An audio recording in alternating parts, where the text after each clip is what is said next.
Buenas tardes a todos. Bienvenidos a este acto del Ateneo, con el que ponemos colofón al ciclo en el que tratamos de rendir homenaje al 50 aniversario de la Revolución de Abril, a la Revolución de los Cravos. Quiero agradecer especialmente, en primer lugar, al MEIAP por cedernos esta sala para poder llevar a cabo este aula Díaz Canedo, que creo que se llama así o que al menos está nombrada así de esta manera. Hoy tenemos el placer de contar con Teresa Costela, corresponsal del País en Lisboa, que viene a presentar su último libro, Abril es un país. Y tenemos la suerte también de contar con Antonio Sáenz, profesor de Literatura Ibérica Comparada y director de la Cátedra de Estudios Ibéricos de la Universidad de Évora. Amigo personal de ¿Se oye fatal?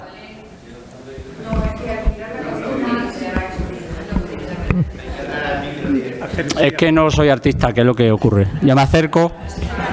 Bueno, de todas maneras la sala es pequeñita y ahora sí, ¿no? Vale, estupendo.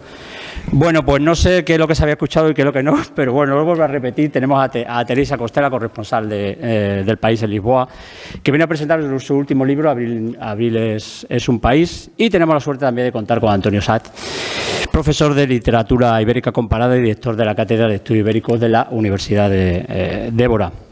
Decía que es amigo personal de Teresa y con ella va a entablar una charla distendida. Vamos a tratar de entablar una charla distendida. Yo voy a presentarlos, voy a hacer una parte, voy a hacer el salto a la rana, si me lo permiten. Y ellos van a hablar sobre las historias que fundaron la democracia portuguesa hace ahora 50 años, que es de lo que trata este libro. Historias, por cierto, a las que los badajocenses nos encontramos unidos a través de un vínculo muy especial. Y no solo por los lazos fraternales que nos unen con Portugal, sino porque podemos considerar nuestros, y permítanme considerarlo así, a dos de los personajes principales, el capitán Salgueiro Maya y al general Spínola, de algún modo antagonistas en este relato, porque ambos nacieron aquí. Cuando digo aquí me refiero a este espacio sentimental y transfronterizo al que le llamamos La Raya. Uno nació en Castelo de Vide, como ustedes saben, y otro en Estremoz, o sea que algo nos toca.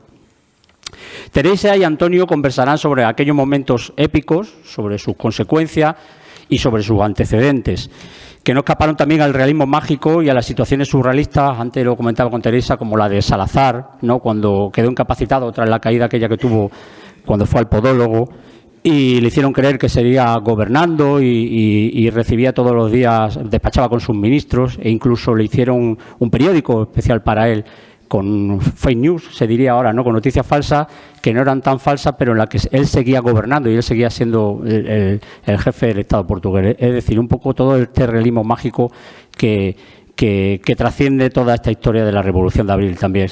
Y que en este libro descubrirán también la historia de héroes trágicos y héroes trágicos en el sentido homérico del término, como es Fernando Salgueiro Maya, pero también algunos otros héroes anónimos. También lo he comentado con Teresa, que desde luego es mi favorito, la del cabo José Alves da Costa, cuyo nombre era desconocido hasta hace bien poco, hasta hace 10 años, que cerró las escotillas de su tanque y, sin saberlo, abrió las puertas a la democracia en Portugal. Es una cosa muy bonita también. Historias, en fin, contadas por algunos de los que la vivieron, entrevistados por la autora, y que forman la memoria de la revolución recogida en sus páginas, en las páginas de este libro. Una revolución que, como todas las revoluciones, y en palabras de Lidia Joseph, fue una alegría que anunciaba una tristeza, pero una revolución ejemplar, al fin y al cabo, como escribe Teresa Costela en una de las frases que definen el libro, y permítanme que les lea, y con esto termino la presentación. Una revolución que dice Teresa, que no fue del todo impoluta. Los portugueses podrían haber hecho cualquier cosa que, sin embargo, no hicieron. Se disparó el júbilo y se controló la rabia. El 25 de abril no tiene aristas que corten, ni recovecos que apesten. No hay nada de lo que bochornarse, nada que silenciar durante 2 generaciones, nada que desmontar. No hay que hacer las paces con la memoria cuando los fusiles se transforman en floreros. La memoria son los heroísmos que la crónica de Teresa Costela nos descubre en Abril es un país. Les dejo con ella. Cuando quieras, Teresa.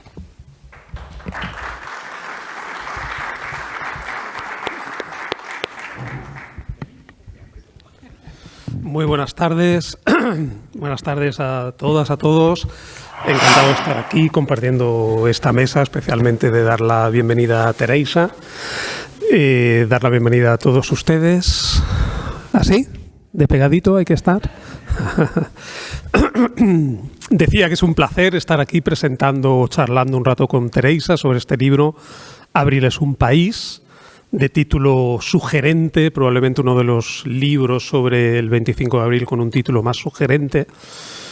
Teresa es gallega, como ya habrán podido deducir por su nombre. Ella es corresponsal del diario El País en Lisboa desde el 2021, Teresa, desde el 21 en pandemia. Había sido jefa de cultura del diario El País, redactora de Babelia, es decir, una persona con una sensibilidad y un conocimiento muy especial del ámbito de la cultura, y también había escrito muchas crónicas, reportajes, artículos sobre cuestiones de índole social. Estas dos vertientes de la cultura y la preocupación social se mezclan en este libro y se mezclan con la vivencia intensa de su experiencia en Lisboa, en Portugal. Me gustaría decir que es un tópico, siempre que hablamos de las relaciones entre España y Portugal, decir que Portugal se preocupa mucho por España, que siempre aparecen noticias sobre España en los medios de comunicación, pero que en España no existe preocupación por Portugal y es extraño encontrar noticias en los medios de comunicación. Esto desde que Teresa está en Lisboa y en las páginas del País, pues afortunadamente se está compensando mucho. Si ustedes son lectores habituales del País, habrán visto que es muy habitual encontrar afortunadamente noticias sobre Portugal, reportajes sobre Portugal, indagaciones sobre Portugal. Cuando no hay una noticia de actualidad, casi diría que Teresa las inventa. Además, su estancia en Portugal ha coincidido con grandes acontecimientos de la vida política y cultural. Es decir, Teresa está de alguna manera siendo una extraordinaria embajadora de Portugal en España a través de las páginas del País. El libro que hoy se nos presenta, este Abril es un país, es un libro que tiene un gran tema, sin duda, sobre el que Teresa aplica una especie de zoom, es decir, coge un gran tema y coloca un foco sobre todo ese tema, pero al mismo tiempo también aplica una especie de microscopio. Es decir, tiene un gran tema que no desdeña, sobre el cual escribe, pero al mismo tiempo y en paralelo va a fijarse en pequeños detallitos de los que componen este tema. De hecho, el subtítulo del libro es Los heroísmos desconocidos de la Revolución de los Claveles. Es decir, de un gran tema, de un tema bien conocido por muchos, especialistas o curiosos o simplemente amantes de Portugal, Teresa ha querido fijarse en algunos lugares, en algunos personajes, en algunos momentos concretos que han pasado más desapercibidos para la historia. Fijaos si el tema ha despertado interés siempre en España, que solo en 1974, en el año de la Revolución, entre el mes de mayo y el mes de diciembre, en ese medio año, prácticamente en 1974, se publicaron en España 17 libros sobre la Revolución. 17.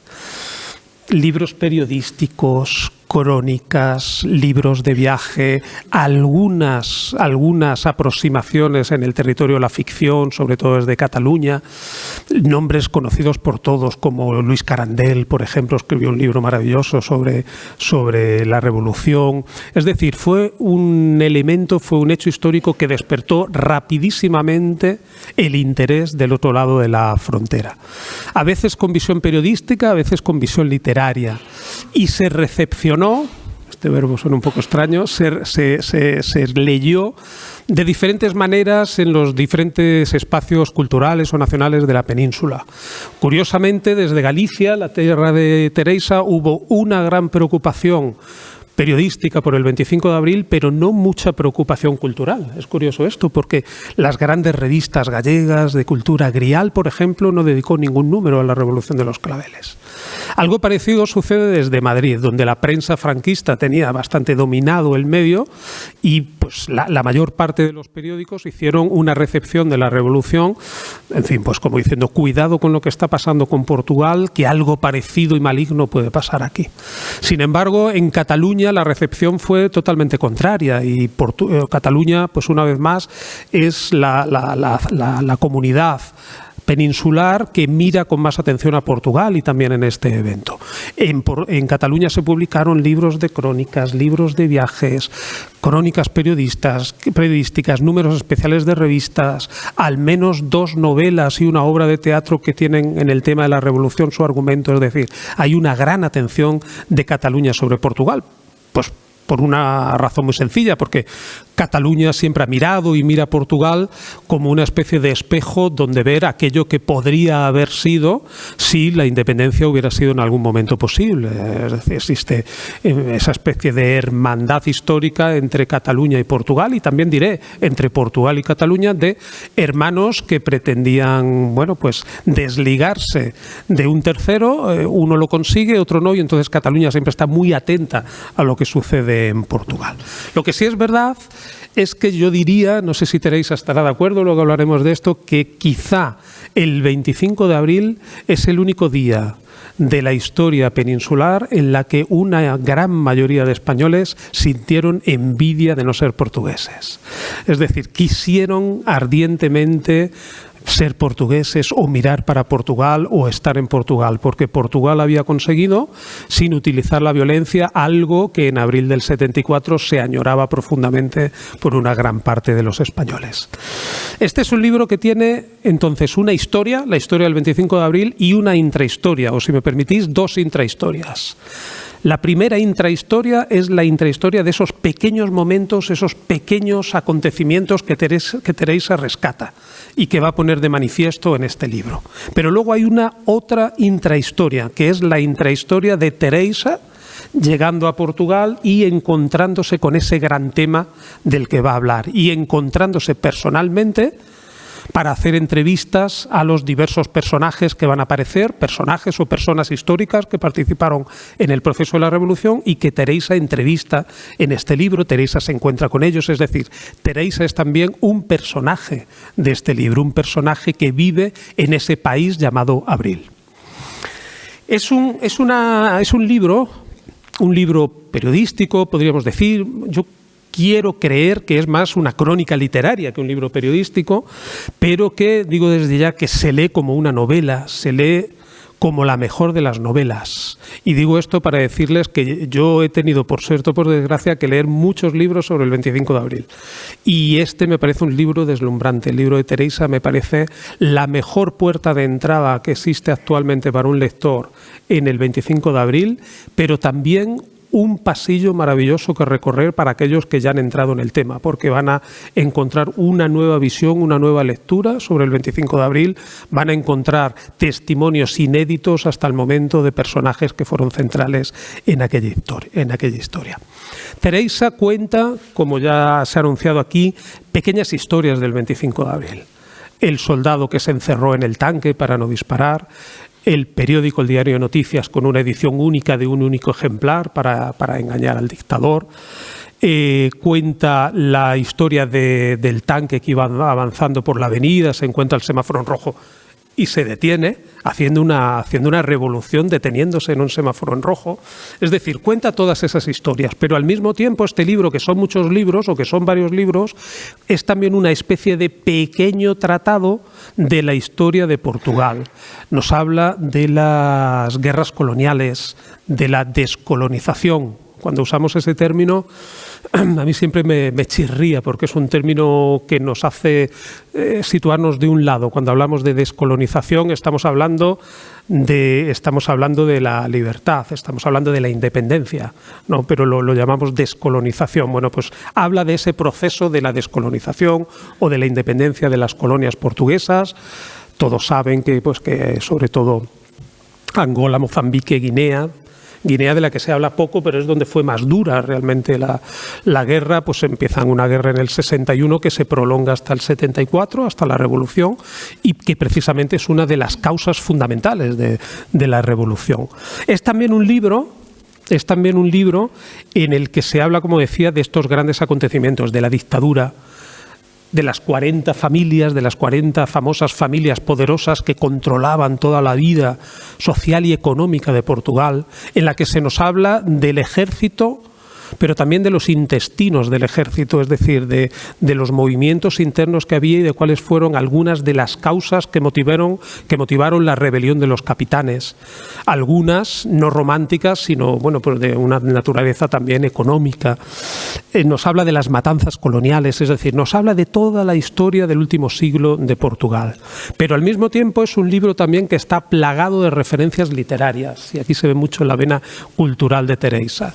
Encontramos yo he hecho aquí una pequeña lista de las que he ido encontrando y a lo mejor algunas se me escapó apuntarla. Paulina Chisiane, Sofía de Melo Breiner Andresen, Lidia Jorge, Pedro Om, Antonio Lobo Antunes, César de Queiroz, Bruno Vieira Amaral, es decir, escritores no solo portugueses, también alguna africana, en este caso como Paulina, que han tratado el tema de la guerra desde diversas perspectivas y que iluminan este libro, y Teresa se acoge a ellos también como materia de autoridad, es decir, la historia que cuenta Teresa no se fundamenta solo en los documentos de la historia, escrita normalmente por los vencedores felices o infelices de esta situación, también por los testimonios de los protagonistas, pero también recurre a la literatura, Entre los materiales tenemos historia, por tanto, literatura, periodismo, entrevistas, se lee como una novela. Este libro son varios libros. Yo solo puedo invitaros de verdad a que lo leáis, porque creedme que casi podría decir, si alguien lo compra, lo lee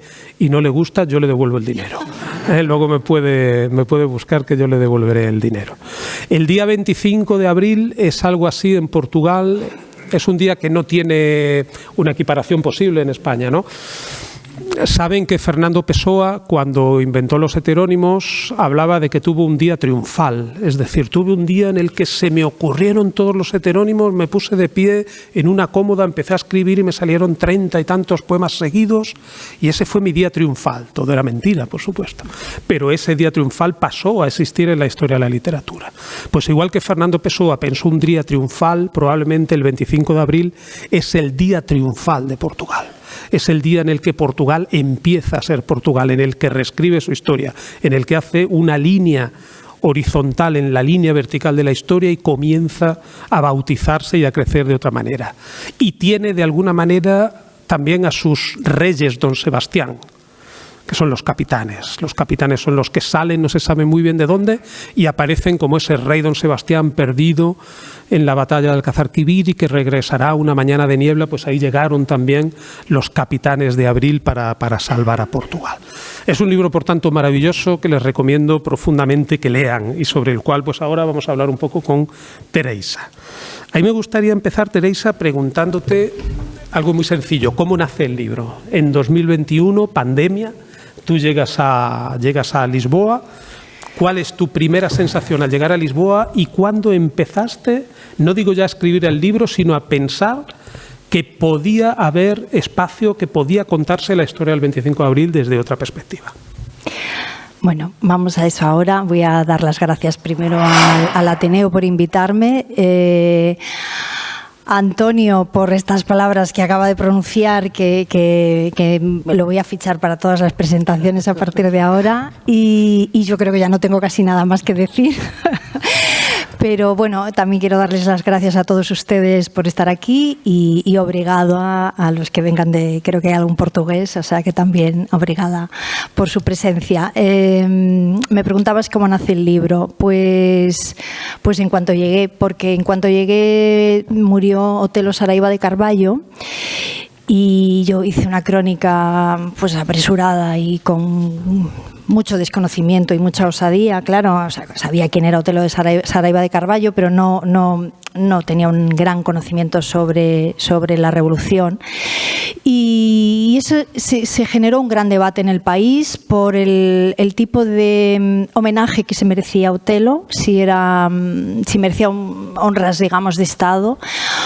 Y ahí se enzarzó, ¿no? En la prensa, la política, hubo pues eso, una gran controversia, ¿no? Había personas que para una parte del país Otelo encarna el espíritu de la revolución porque él fue el autor del plan operativo. Él a solas en su casa es el que diseña las 42 operaciones. Y solamente por esto consideran que es como una figura fundamental, ¿no? De la fundación de la democracia democracia, pero hay otra parte de la población portuguesa que no le perdona la evolución que tuvo posterior, ¿no? La que bueno, acabó condenado a 15 años de prisión por su vinculación, que él nunca reconoció que fuese abierta, pero por su vinculación al grupo terrorista Fuerzas Populares 25 de abril, ¿no? Luego fue amnistiado. Bien, entonces es una persona poliédrica, compleja, que no hay un consenso generalizado sobre ella, ¿no? Y este debate, bueno, pues hizo que saliesen un montón de informaciones alrededor de lo que ocurrió el 25 de abril. El gobierno de Antonio Costa entonces decidió que no iban a concederle, zanjó el debate decidiendo no vamos a conceder, digamos, ningún tipo de homenaje oficial, porque tampoco lo hemos hecho con los anteriores capitanes de abril que se han muerto. Y los que se habían muerto eran Melo Antunes, que fue el redactor del programa político, una figura fundamental, y el otro era el capitán Salgueiro Maia, que fue, digamos, el principal operativo en la calle, sobre el terreno, la persona que encarnó de alguna manera el éxito de la revolución. Y bueno, pues es imposible no caer fascinada en cuanto empiezas a leer sobre estos acontecimientos, sobre estos personajes.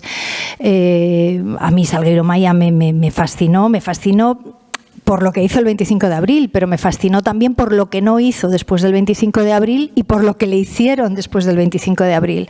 Y era como decía Jacinto, pues se acaba convirtiendo en un personaje homérico y trágico, ¿no? Porque siendo considerado por el pueblo portugués como el héroe quizás más puro del 25 de abril, luego recibió un maltrato por parte de la jerarquía militar, por parte de algunos representantes políticos y de las más altas instancias del Estado portugués, y fue arrinconado, ¿no? Entonces, no hay hay un gran reconocimiento sobre la figura de Salgueiro Maia, sin duda, en el país. Hay un montón es quizás el capitán de abril que más presente en el callejero, en el nomenclátor urbano del país, pero ha recibido ha tenido un trato mezquino, digamos, de las instituciones portuguesas, ¿no? Antes de morir. Y luego se murió muy joven. Como dice Saramago, todas las vidas acaban antes de tiempo, ¿no? Y la suya también, se murió con 47 años, con lo cual dice Lydia George que no tuvo tiempo de hacer asneiras y bueno, y se ha convertido pues en una figura muy romantizada, ¿no? De aquel día. Entonces era imposible no ir detrás de la figura de Salgueiro Maia. Decidí que quería saberlo todo sobre él y por el camino fueron saliendo muchas otras historias. En tu libro, al principio del todo, la primera página, curiosamente es muy curiosa la estructura, ¿no? La estructura que tiene el libro comienza con una especie de prólogo en cuyo título pues se esconde un arte poética de Teresa, porque lo titula Algo previo. Es su manera de decir introducción o prólogo, es algo previo, ¿vale? Es una poética ya de la autora. Y la estructura tiene 3 grandes capítulos, aparte de un epílogo. El primero se llama Revolución, el segundo antes de la Revolución, el tercero después de la Revolución, ¿no? Que es un poco, me llevó un poco a recordar el fado alejandrino. Exactamente, del sí. fado alejandrino. Pero lo supe después, porque el libro lo leí luego, parece que es una copia de... No, seguramente Melo Antunes te lo copió a ti sí. hace mucho tiempo sin saberlo. En la primera página dice así, me vais a permitir que lea un párrafito. Primera página. El golpe de Estado que tumbó el régimen fue obra de unos capitanes idealistas, intrépidos y hartos de morir y matar en 3 guerras coloniales en África. Su levantamiento fue abrazado de inmediato por la ciudadanía, que transformó el golpe en una revolución. Ni había habido injerencia de servicios secretos extranjeros ni comités centrales de ninguna resistencia. Aquello había sido obra de mandos intermedios del ejército, que planificaron una sublevación sin matanzas, venganzas ni violencias, porque percibían mejor que nadie el atolladero del país, atrapado en 13 años de guerra, agujereado por la emigración masiva y oprimido durante cerca de medio siglo. En cuestión de minutos, la revolución se llenó de héroes, surrealismos y magias, mientras se abría de golpe la puerta de la libertad. La revolución se llenó de héroes, surrealismos y magias. Danos un poco unas pistas de alguno de esos tres elementos. Bueno, de héroes ya hemos hablado un poco de Salgueiro Maia, aunque no hemos hablado de lo que hizo, pero seguramente muchos de ustedes lo saben, ¿no? A mí me encantan los surrealismos porque son realmente... Hay cosas muy sorprendentes de aquel día y... Hubo una combinación había una planificación previa, ¿no? Hemos hablado de que había un plan operativo diseñado por Otelo con 42 operaciones más o menos en todo el país. Salieron a la calle 5.000 militares. Esto no fue una obra de una persona, ni dos, ni tres. Había como 300 capitanes implicados en el movimiento, unos 700 oficiales, y a la calle ese día se calcula que unos 5.000 militares, ¿no? También hubo personas civiles que también se jugaron el tipo para que triunfase, como el periodista Carlos Albino, que fue el que puso en pie toda la cobertura radiofónica para que sonase Grándola Vila Morena en Radio Renacensa y se escuchase al mismo tiempo en todos los cuarteles del país, que era algo fundamental y que no era nada fácil, porque no tenían teléfonos móviles, ¿no? Pero más allá de todo lo que estaba planificado y planeado por Otelo, hubo un montón de improvisaciones que podrían haber hecho que el día saliese fatal, que el día acabase en una tragedia y sin embargo se dieron un montón de, por un lado, azares afortunados que permitieron que el día finalizase bien.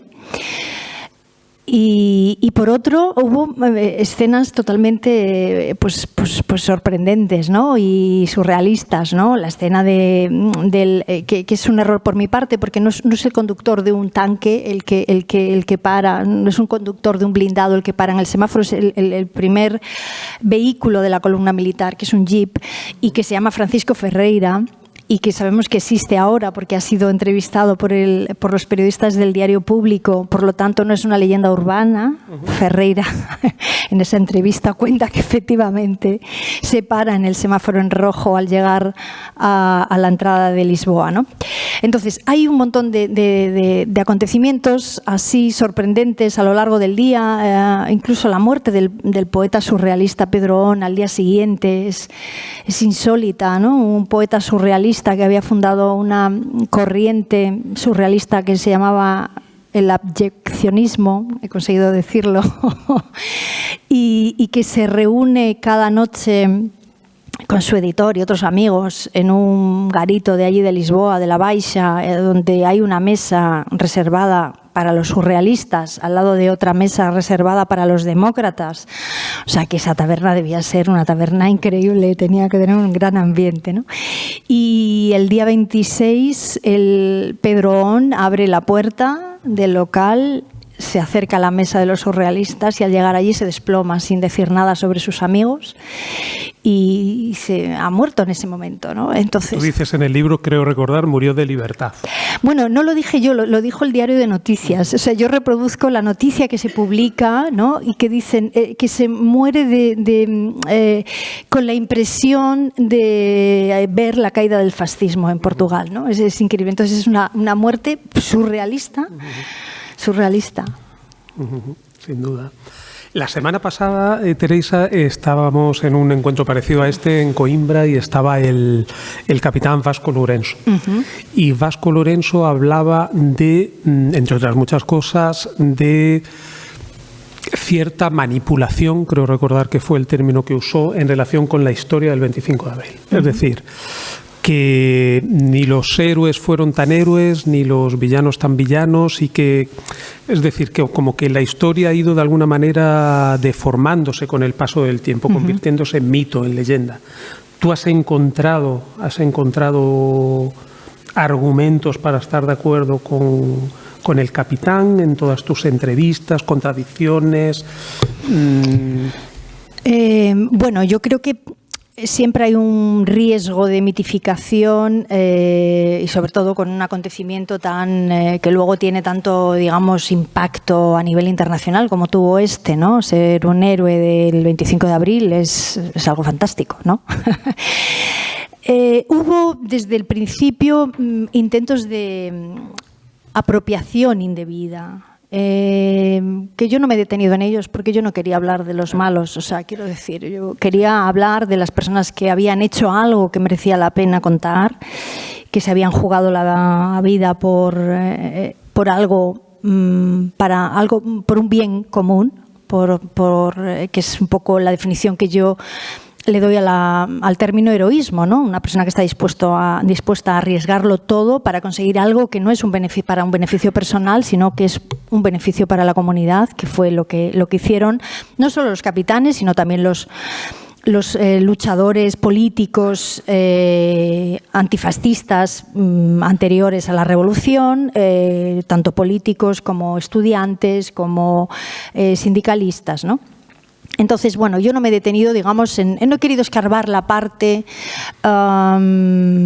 turbia o oscura o relacionada con el 25 de abril, pero es verdad que hubo apropiaciones, hubo personas que trataron de reivindicar un protagonismo que no habían tenido. Esto ocurrió de una forma muy evidente con el caso de La Seña, ¿no?, de Grándola Vila Morena, que durante un tiempo se creía que había sido un mérito de Leite de Vasconcelos, que fue el locutor que leyó y que le dio paso a Grándola, pero él lo hizo sin saber lo que estaba haciendo ni lo que iba a ocurrir. Entonces, las personas que estaban detrás de esto eran el técnico del programa, Manuel Tomás, y el periodista Carlos Albino, ¿no? Entonces, ha habido intentos de apropiación, heroísmos impostados y probablemente manipulación y adulteración y adorno, ¿no?, de hechos. Pero yo, estando esto así, o sea, yo lo que creo es que al lado están los acontecimientos reales que ocurrieron y que no han sido embellecidos, o que a lo mejor han sido algo embellecidos, pero que los hechos estaban allí. Hay un montón de testigos, ¿no?, que no pondría en cuestión absolutamente nada de los hechos más trascendentales relacionados con el 25 de abril, ¿no? El caso, por ejemplo, del cabo Costa, ¿no?, el cabo que se encierra en el carro de combate para no disparar. Es sorprendente porque es la antítesis de todo esto que estamos hablando. Es justo lo contrario de la apropiación. Es el héroe que se esconde durante 40 años. O sea, el cabo Costa, que está al frente de un M47 que ha salido a la calle a defender a la dictadura, recibe la orden directa de un general de brigada para disparar a las tropas que tienen enfrente, de los rebeldes, de las tropas que vienen de Santarém. Y bueno, le da largas y el general de brigada le pone una pistola en la cabeza y le dice: o abre fuego o le pego un tiro en la cabeza. Y el cabo Costa se encierra en su tanque, cierra la escotilla, le dice a sus compañeros: cierren las puertas, y ahí se quedan quietos durante un par de horas hasta que ya ven que aquello ya ha pasado y que ya nadie le va a pedir que mate a los compañeros, ¿no? Entonces, el cabo Costa, que hizo algo heroico, fue un héroe anónimo durante 40 años, hasta que 2 periodistas lo encontraron. Y desde aquí yo también quiero aplaudir y rendir homenaje a esos 2 periodistas, porque sin ellos probablemente no sabríamos el nombre del cabo Costa. Y estos periodistas fueron Adelino Gómez y el fotógrafo Alfredo Cuña, que en el 40 aniversario de la Revolución ellos estaban preparando un libro. Y bueno, estaban obsesionados con la figura de este hombre, de este cabo, y consiguieron rastrear en archivos de cuál era el origen, que era la zona del Miño, muy cerca de la frontera con Galicia. Entonces, bueno, pues allí lo localizaron a José Alves da Costa. Y este hombre pues podría haberse muerto sin su ración de gloria, ¿no? No pasa nada, no hubiera cambiado la historia ya había sido, ¿no? Pero no era justo que este hombre se muriera sin su ración de gloria. Entonces, en el año 2000, creo que es en el 2021, o sea, muy recientemente, ha recibido la orden de la libertad de manos del presidente de la República, ¿no?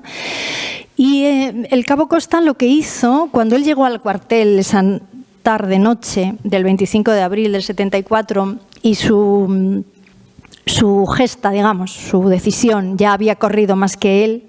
Cuando él llega al cuartel, su superior le dice, le felicita, le agradece lo que ha hecho y le dice que va a hacer, no recuerdo cómo se dice, pero bueno, que va a hacer como una mención especial, honorífica, o un loor o algo así, ¿no? En términos militares creo que se dice. Y que lo va a, digamos, como a proponer para una promoción, y él le pide, por favor, no haga eso, porque me puede arruinar la vida. Él tenía un miedo profundo de que lo que estaba ocurriendo no se consolidase y que la dictadura pudiese volver a ser la realidad portuguesa, y por lo tanto él pasaría de ser un héroe a ser un traidor a la patria, ¿no? Y estuvo durante 40 años callado, y él decía que él veía los 25 de abril las imágenes en la televisión y yo le decía a la gente que estaba en el bar, pues yo estaba allí y estaba en un tanque y demás. Le decían, sí, bueno, pues ya está, pero era como una aventurilla de taberna, ¿no? Y claro, la aventurilla de taberna es este hombre simboliza a todos aquellos militares que también conquistaron la libertad y la democracia por desobedecer, por decir que no y por no actuar. O sea, el golpe de Estado triunfa por la acción de 5.000 militares, pero también triunfa por la inacción de todos aquellos militares que traicionan a los suyos, entre comillas, y se resisten a disparar y a matar a sus compañeros, ¿no? Ellos también son ellos también son padres fundadores, digamos, de la democracia portuguesa. Hay una frase que aparece en el libro también, que es una frase que ha citado Jacinto, de Lidia Jorge, de nuestra admirada y querida Lidia Jorge, que es una frase realmente estremecedora. Que dice: toda revolución es una alegría que anuncia una gran tristeza. Me gustaría preguntarte por qué recoges esta frase aquí y cuál es la tristeza que ha seguido a la revolución en Portugal.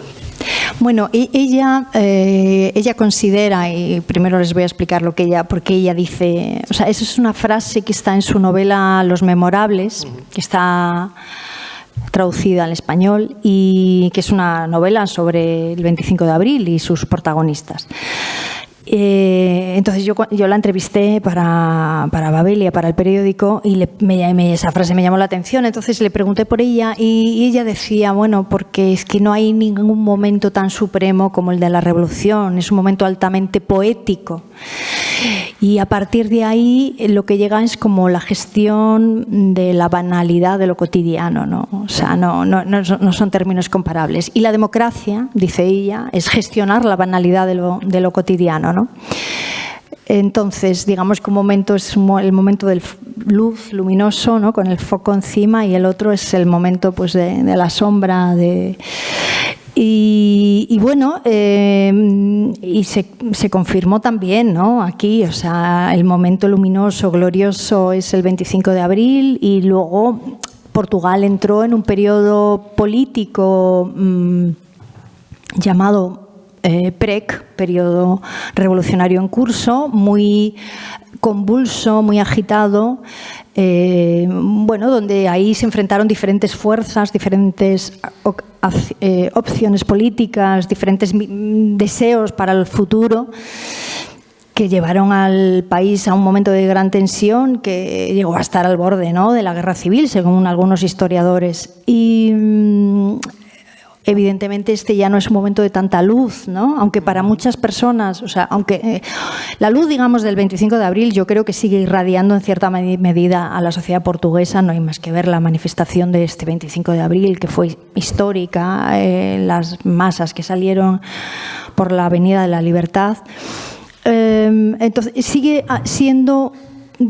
Yo creo que sigue siendo un sueño al que aspiran, un ideal de justicia, de igualdad, y por el camino ha generado mucho desencanto y demás, pero sigue siendo como el país al que quieren llegar, ¿no? O al menos una parte de la población. Una pregunta de otro tenor, digamos. Ha habido un programa en la televisión en España, no sé en qué cadena, que hubo hace unos años, pocos, en Portugal, que creo recordar que es Españoles Ilustres o el mejor español de la historia o algo así, ¿no?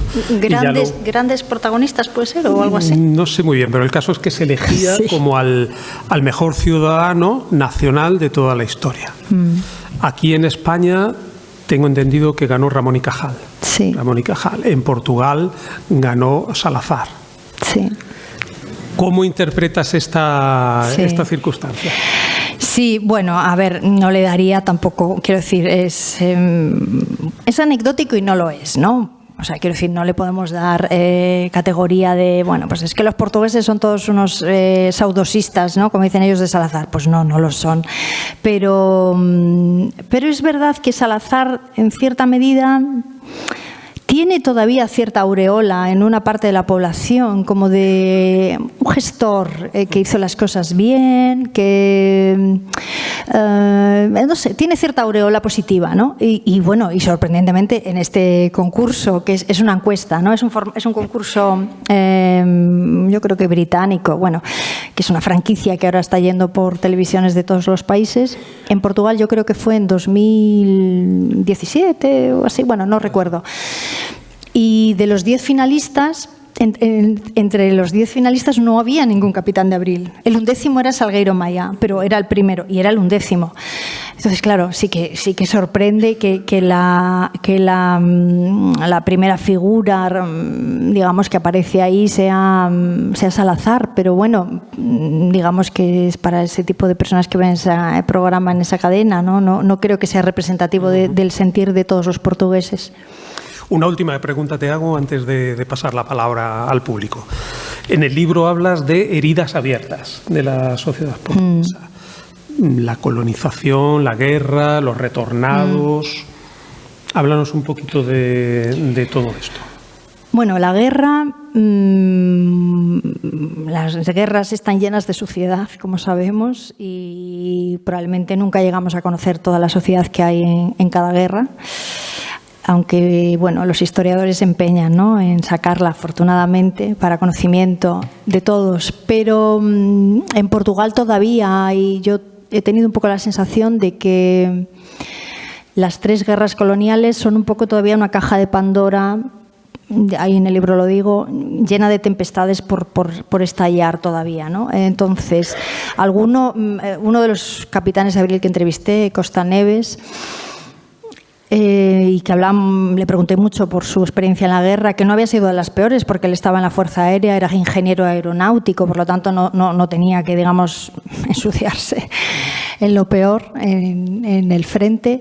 Bueno, el frente en el mato, que no había frente, el frente era todo. Pero, y me contaba cosas y me decía, ¿sabes que llevo 50 años sin hablar de esto? O 60 años. Entonces, ellos mismos tienen dentro cosas que yo creo que todavía no han salido. Y bueno, en la guerra colonial se cometieron masacres, algunas conocidas, como la de Wiriyamu en Mozambique, que fue, digamos, un poco la puntilla a nivel internacional del régimen portugués. Hizo que la ONU abriese una investigación y se conoció en parte gracias a una cadena de personas que otra vez vuelven a tener gestos heroicos, pero algunas de ellas eran misioneros españoles que sacaron del país el informe donde se contaba, ¿no?, la matanza. Fue una matanza del ejército y de la policía política que le costó la vida a más de 300 personas, ¿no?, de 5 aldeas de Tete. Bueno, esto convirtió a Portugal en un paria, definitivamente, y mucha gente cree que fue un poco, pues, como una puntilla, ¿no?, para empujar la dictadura ya hacia la podredumbre final, ¿no? Entonces, digamos que la parte de la guerra colonial, yo creo que todavía hay cosas por descubrir y algunas tal vez no las llegamos a descubrir nunca, ¿no? Y luego, entonces, es traumática también, no solamente la guerra en sí, sino la experiencia, digamos, de los civiles que vivían en África. porque bueno, pues hubo un proceso de explotación en muchos casos y las independencias generaron un proceso demográfico masivo, con más de 500.000 de personas que salieron en muy poquito tiempo de África y se instalaron en Portugal, que bueno, es un país que tiene menos de 10 millones de habitantes, con lo cual el impacto demográfico en tan poco tiempo fue brutal. El régimen en aquel momento democrático, pero que se estaba montando, o sea, digamos, estaba en pañales, consigue poner en pie una operación humanitaria brutal, ¿no? Y consigue acoger a todas las personas, pero bueno, muchas en condiciones muy difíciles, ¿no? Aún así, yo creo que, o sea, el Estado portugués hizo todo lo que pudo, ¿no? por acoger a aquellas personas que llegan y suponen también una fricción con las personas que están aquí. Todos estos retornados representaban de alguna manera lo peor de lo que habían dejado atrás. Representaban el mundo colonial, el mundo de la explotación de los africanos, el mundo de la guerra, el mundo de los valores de antes, el mundo de la etapa de la dictadura. Y el nuevo Portugal estaba ya en otro camino. O sea, ellos habían hecho una revolución, o estaban haciéndola, o habían tumbado una dictadura. Eso generó también tensiones. Y por parte de los retornados llegaron unas condiciones penosas en la mayoría de los casos. O sea, en situaciones, ellos habían hecho, muchos de ellos, una buena vida allí, pero no pudieron traer apenas nada y tuvieron que empezar de cero, ¿no? Esto también generó una gran herida para muchos de los retornados y dejaron de hablar del tema. Hay unas grandes novelas sobre esto, la de Dulce Cardoso, la de Isabela Figueiredo, bueno, hay toda, la de Bruno Vieira Amaral también de alguna manera habla de esto, ¿no? Entonces, son estas generaciones nuevas las que están empezando a escarbar de alguna manera en esta herencia traumática, pero que por otra parte ha sido muy enriquecedora para la sociedad portuguesa, porque Bruno Vieira Amaral siempre dice que el retorno fue lo mejor que le podía haber pasado a Portugal, porque ellos trajeron de África otra apertura de mentes, más cosmopolitismo, y fue lo peor que le pudo pasar a los retornados, claro. Sí. La semana pasada, precisamente, Dulce María Cardoso, en ese encuentro de Coimbra, nos hablaba de lo mal realmente que lo pasaron los retornados, no en primera persona, de la hostilidad con la que le recibieron. Es decir, dejaron un lugar, África, donde eran privilegiados económicamente y socialmente, regresan a su país y se encuentran realmente con como que el país ha cambiado de continente. O sea, que son recibidos de una manera hostil, ¿no? Seguro que en la sala habrá personas que tendrán interés por hacer alguna pregunta, por alguna curiosidad allá al fondo. Yo no quería hacer una pregunta, quería hacer una aclaración. No se preocupe. Que con relación a la pregunta anterior de Antonio, yo soy portuguesa, no viví en la Revolución, soy hija de la Revolución, pero sí viví el momento en que Salazar fue elegido el mejor portugués de siempre, y con mucho dolor. Una de las cosas que os puedo aclarar es que hubo un problema grave técnico en ese programa, y es que todas las líneas de votación estaban cerradas, menos la de Salazar. ¿En serio? Y cayeron muchas llamadas. Pues si hay una segunda edición, que ojalá la haya, vamos a incorporar el matiz, porque es importantísimo. En la próxima edición del concurso, que cierren la de Salazar y dejan abiertas las demás, para compensar. Una de las grandes polémicas fue esta, porque estaba en la lista de entrada. Y ya cuando se ha añadido, pues la cosa se surgió toda. En segundo quedó Álvaro Puñal. Sí. Que también tiene lo suyo. A mí, oyendo la alarma, han ocurrido dos dudas. De los militares, más bien de los no oficiales, ¿cómo terminaron al final? Porque han nombrado dos que no tuvieron éxito, no fueron reconocidos, incluso más bien fueron castigados. Y la otra es, leyendo en el Club de Lectura en Portugués, literatura actual, me llamó la atención de los pocos libros que podemos leer, que había 3 o 4 que hablaban del desengaño de la revolución. O sea que, incluso me acuerdo, uno curioso era un matrimonio que estaba dispuesto a separarse y decía, esto es como el fracaso de la revolución. Me llamó que de los pocos libros era 3. Entonces, hablando de eso de que haya Sara Salazar como el primero, pienso, no sería que había un desencanto porque la revolución no llegó a lo que ellos querían y votaron lo anterior. Es que es rarísimo que salía de una compañía de lucha contra ellos. Sí. A ver, claro que hay desencanto y los últimos resultados electorales en parte también reflejan eso, ¿no?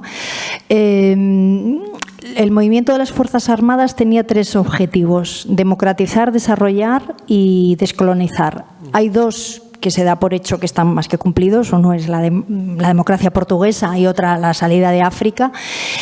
Y el que, digamos, ha quedado a medio camino es el desarrollo. El desarrollo, la igualdad de la población. Portugal, aunque ha mejorado, y la sociedad portuguesa vive hoy infinitamente mejor que en el año 74, muchos más portugueses viven mejor, pero también es cierto que sigue siendo un país muy desigual. Hay más de un 20% de la población en riesgo de exclusión social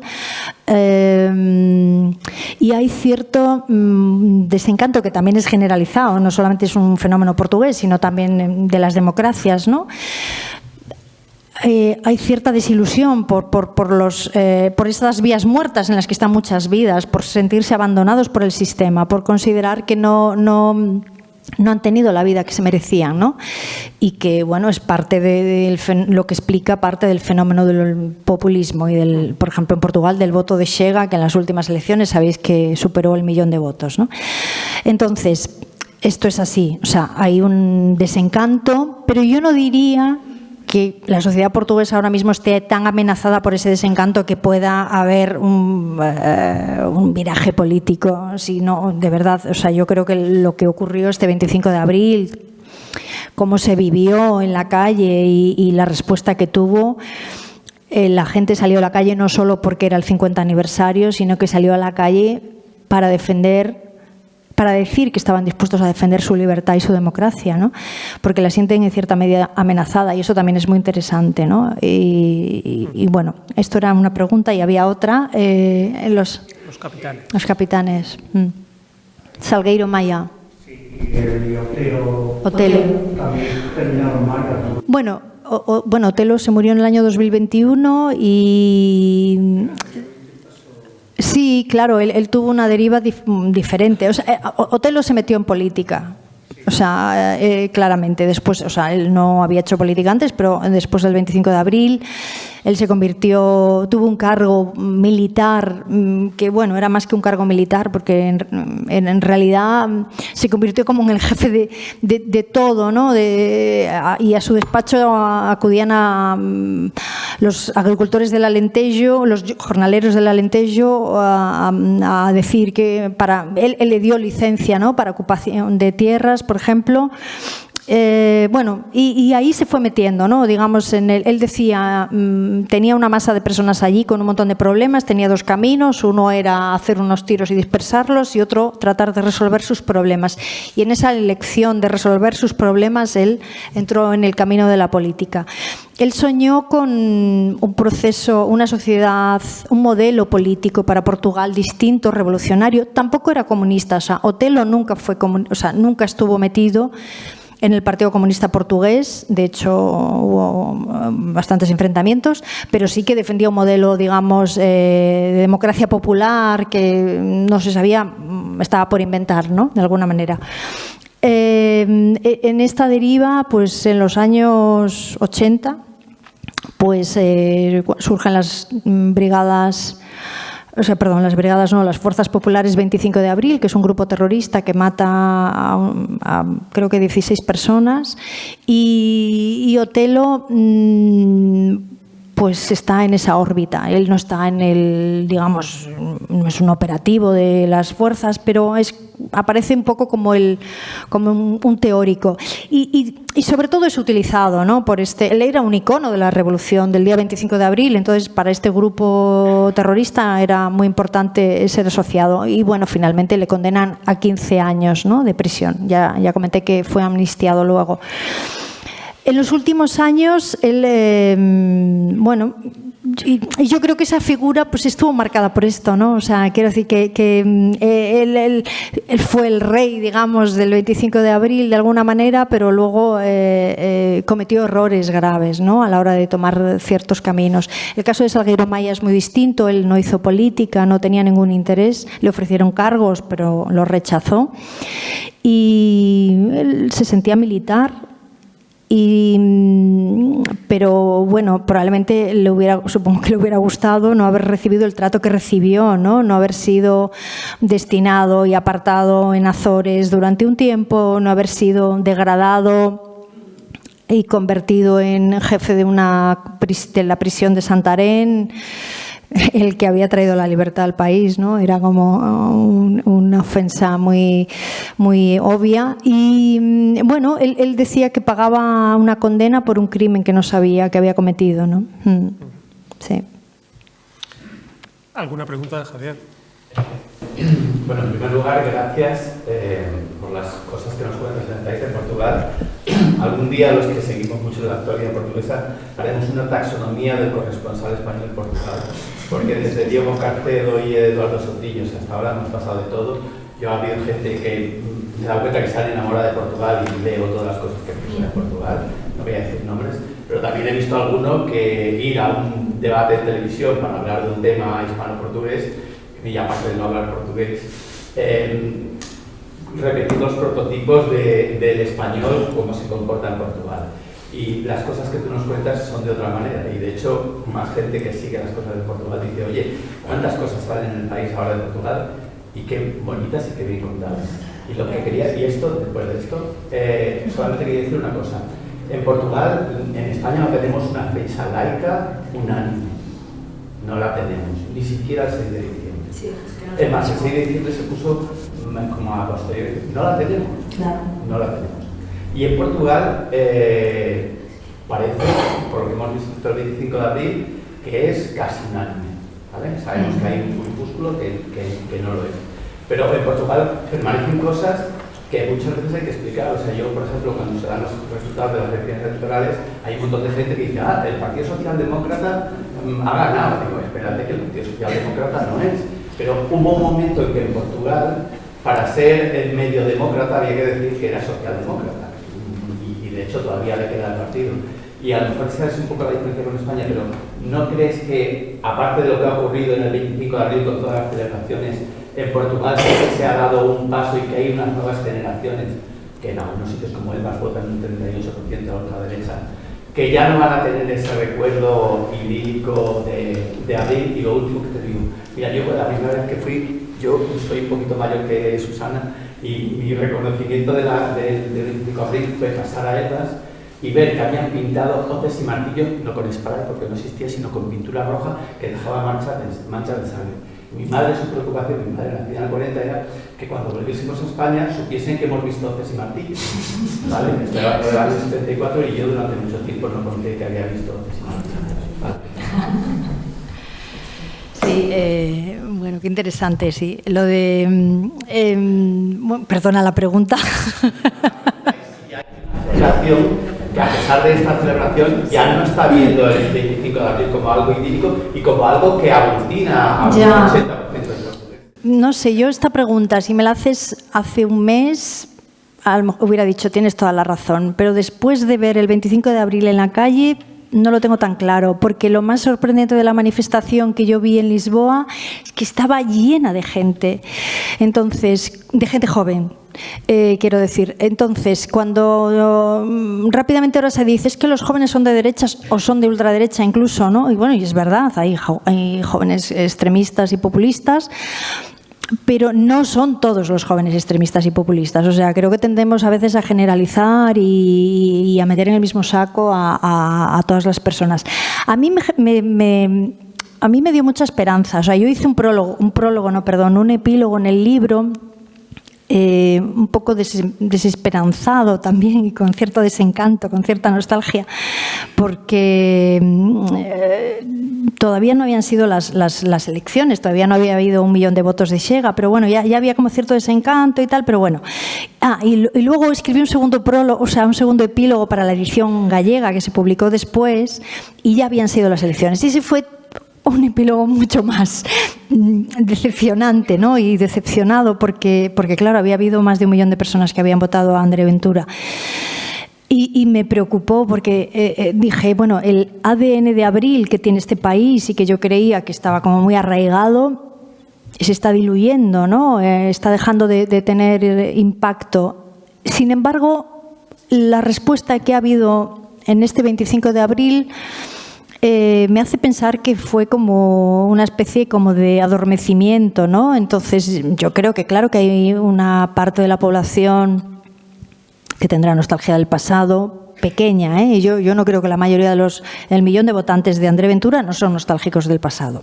Ahí hay un cóctel de muchas pulsiones, ¿no?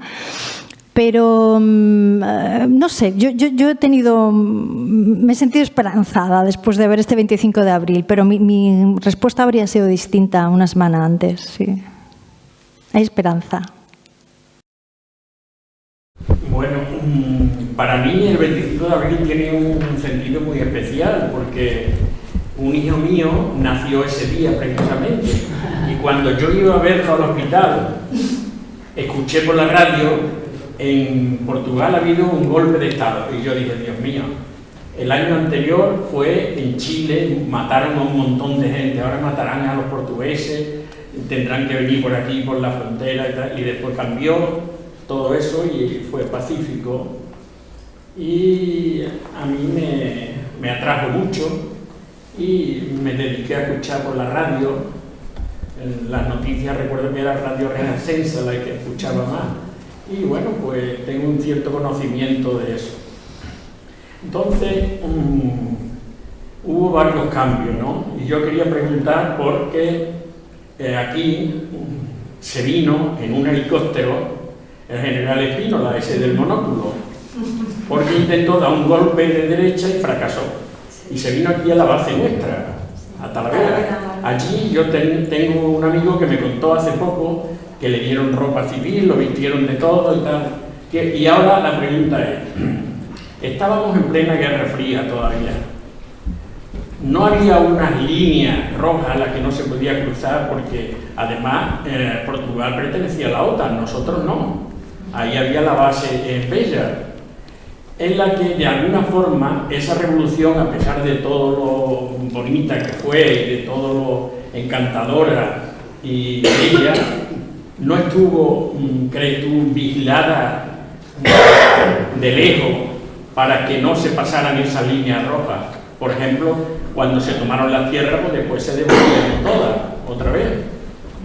¿Tú qué crees de eso? Bueno, el golpe militar no tuvo ningún tipo de injerencia extranjera que sepamos. O sea, eso es una de las cosas que lo convierte en algo bastante sorprendente. O sea, Estados Unidos se enteró al mismo tiempo que todos los demás del golpe militar. Entonces, pero sí, a partir de entonces hubo interés, un foco y presiones también. ¿Qué ocurre? Que el proceso del golpe del 25 de abril destapa unas fuerzas encerradas y, digamos, reprimidas durante 48 años que salen a la luz y que toman las calles, toman las decisiones. O sea, hay realmente un proceso revolucionario real de la población en buena medida. que además está cruzado, y avivado en algunos casos, alentado por organizaciones o sea, por partidos políticos, por sindicatos, algunos de izquierda, otros de extrema izquierda, y enfrente, en el otro lado, pues hay fuerzas que se quieren oponer a todo esto, ¿no? Están desde los partidos de derecha democrática que nacen en esos días, o sea, cuando hablabas tú del Partido Socialdemócrata, que nace llamándose PPD, pero porque se crea casi, no diré que reivindicando la revolución, pero casi al filo. Se están cumpliendo ahora los 50 años y tú ves los folletos y las cosas de la época y el discurso era totalmente, pues bastante a la izquierda, ¿no? O sea, estaban en ese magma, ¿no? Había un magma revolucionario donde se condicionaba un poco todo eso. Estas vanguardias revolucionarias, que son las que llevan, ¿no?, al proceso de la reforma agraria, las ocupaciones de tierras, las ocupaciones de centros de trabajo, la creación de comunidades de vecinos, había algunas cosas organizadas y otras espontáneas. A veces eran los vecinos que se organizaban a sí mismos. De repente todo el mundo quiso hacer un 25 de abril en su casa, en su centro de trabajo, en su escuela, ¿no? Esto sobre todo es en el sur del país, ¿no? Del centro hacia abajo, ¿no? Hay una división geográfica, rápidamente el norte es más conservador y rápidamente, digamos, los movimientos más a la derecha se hacen más fuertes en el norte, ¿no? Y de hecho cuando se habla del riesgo de la guerra civil, fue un riesgo también de división geográfica del país, ¿no? Con un centro-sur revolucionario, donde muchos veían que lo de Lisboa era como la Comuna de París, ¿no? Y un norte pues mucho más conservador, donde además empieza a haber también acciones violentas de extrema derecha, ¿no? Uno de los grupos que practica este tipo de violencia, precisamente alentado por Spínola desde el exilio, ¿no? Cuando se va desde Talavera, acaba yendo a Brasil, ¿no? Entonces, bueno, líneas rojas, pues había habido algo. Hay una muy clara de Estados Unidos, por ejemplo. Kissinger en una reunión, a veces se habla, se dice que a Estados Unidos no le importaba que en aquel momento Portugal se pudiese ir hacia la órbita soviética, pero yo la documentación que he visto, ¿no? No recuerdo el nombre del investigador, pero bueno, ahí lo cito en el libro, que después de ver los papeles desclasificados de Estados Unidos, pues lo que cuenta un almuerzo entre Mario Soares,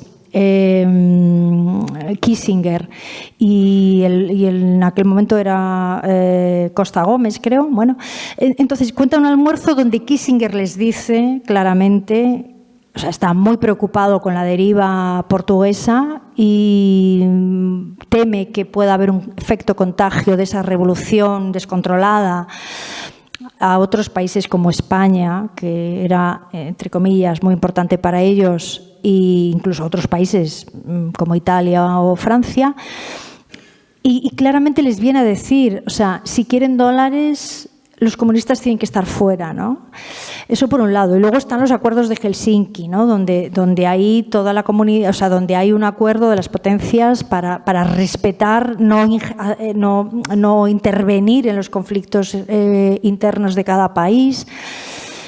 Pero bueno, lo cierto es que en noviembre del 75, digamos que todas estas fuerzas militares y políticas internas más las externas, confluyen, ¿no?, para detener de alguna manera aquel proceso un poco descontrolado que había y con un contragolpe, digamos, que embridan el futuro de la democracia portuguesa hacia el camino más ortodoxo, ¿no? Una cosa similar a la democracia que tenemos ahora, que tienen ahora, y que es una democracia pues como las occidentales, ¿no? Pero hasta entonces hay un politólogo, Robert Fishman, que dice que hasta el año 86 que no se podía considerar a Portugal un sistema capitalista, una democracia capitalista. O sea, todavía tenía la herencia de la revolución, ¿no?, en la Constitución en muchos aspectos, ¿no? Santiago creo que quería... Yo solamente quiero intervenir para felicitar a doña Teresa Costela por ese título tan magnífico que ha encontrado, tan sintomático, y me ha quitado esta noche de una preocupación, porque siempre desde hace años un servidor tenía la idea de que Abril era el mes más cruel de Xavier de la Tierra Baldía. Y afortunadamente esta noche ya puedo cambiar de obsesión. A partir de ahora me encanta más que Abril haya sido y sea un país tan cercano como nuestro. Solamente le deseo que ese Abril es un país tenga tanto éxito como lo tuvo Eliot al empezar la Tierra Baldía con el Abril es el mes más cruel. Muchas gracias. Muchas gracias. Bueno, pues hay una pregunta, la última por allí, sí. Buscándolo en la actualidad, aunque no conozco mucho, tengo un gran conocimiento, más bien poco de Portugal, pero yo creo que Portugal, en comparación con España, lo veo más tranquilo y todo lo contrario que España. Es decir, la lucha política de España es atroz. Entonces, al menos Portugal tiene la Constitución, no admite los partidos independentistas. Y aquí en España sí. Entonces, eso nos tiene de un poco en vilo. ¿Qué le parece? Bueno, es verdad que hay un clima político mucho menos polarizado que en España. Creo que es una larga tradición, ¿no? Los portugueses, yo creo que tienen muchas cosas en común con los británicos, que es una cultura a la que han mirado mucho, también para alejarse, ¿no?, de España, que hemos sido una amenaza para ellos históricamente durante tiempo. Y bueno, pues esto que está en su idiosincrasia también llega a la política y permite que las sesiones parlamentarias pues se desarrollen dentro de unos estándares de respeto mucho mayor que las que podemos ver en la carrera de San Jerónimo, ¿no? Entonces, bueno, es una cosa de la que deberíamos aprender. No sé si vamos a tiempo, pero bueno, sí es bastante más, bueno, pues educativo y también se está tensando, ¿no? También la aparición de Chega está un poco radicalizando los discursos. Ellos lo tienen radical, pero también están un poco empujando a los demás hacia la esquina. Pero en cualquier caso sigue siendo un ambiente muy diferente, ¿no? O sea, ahora recientemente, que bueno, ha habido elecciones, saben que no ha habido unos resultados como muy, muy claros y no hay mayorías absolutas. Entonces, había un atasco para nombrar al presidente del Parlamento, pues no conseguían llegar a acuerdos y finalmente lo han desbloqueado llegando a acuerdos entre el Partido Socialista y el Partido Socialdemócrata, que es centro-derecha, y se han decidido repartirse 2 años cada uno la presidencia del Parlamento, ¿no? Bueno, pues es una fórmula, ¿no?, para resolver un conflicto y ya está. Entonces, durante 2 años ahora hay un presidente del partido del gobierno y dentro de 2 años, si no hay elecciones antes, que seguro que sí, pues habría uno del Partido Socialista, ¿no? Muy bien, pues muchas gracias. Recuerden todos que Abril es un país. El pasaporte para entrar en ese país está ahí fuera, en una mesita de la librería Tusitala. Aquí está Teresa para firmar el libro como si fuera un pasaporte y ella la jefa de la aduana, de la delegación. Así que nada, les agradecemos a todos su presencia y especialmente a Teresa.